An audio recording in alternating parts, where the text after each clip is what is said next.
আসসালামু আলাইকুম, শুভ সকাল।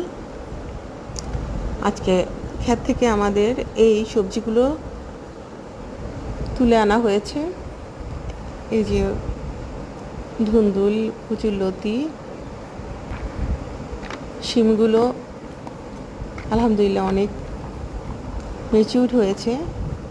এই শিমগুলোর মানে আসলে গাছের পিছনে প্রচুর পরিশ্রমও করা হয়েছিল, আর বিশ্বাস করতে পারিনি যে আলহামদুলিল্লাহ যথেষ্ট যা ধরেছে। আমরা অনেক অনেক শুকরিয়া। তো এগুলো 12 মাসি শিম। এখন কিন্তু সিমের সিজন না, কিন্তু বাংলাদেশে এখন 12 মাসি শিমের চাষ হয়।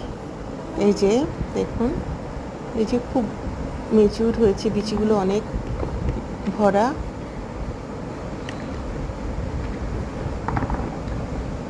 ধুন্দুলগুলাও সব কিছু অল্প অল্প করে হলেও আমরা অনেক খুশি। এই সবজিগুলা নিজেরাও খাবো, নেক্সট ইনশাল্লাহ এক একজনকে উপহার পাঠাবো। এই যে ঢেঁড়স, বরবটি। ওকে, সবাই নিজেরা নিজেদের সামর্থ্য জায়গা থাকলে সামর্থ্য অনুযায়ী গাছ করা উচিত। গাছের বিকল্প আসলে কিছু নেই, ফ্রেশ জিনিস খাওয়া যায়। ওকে, সবাই ভালো থাকবেন। আল্লাহ হাফেজ।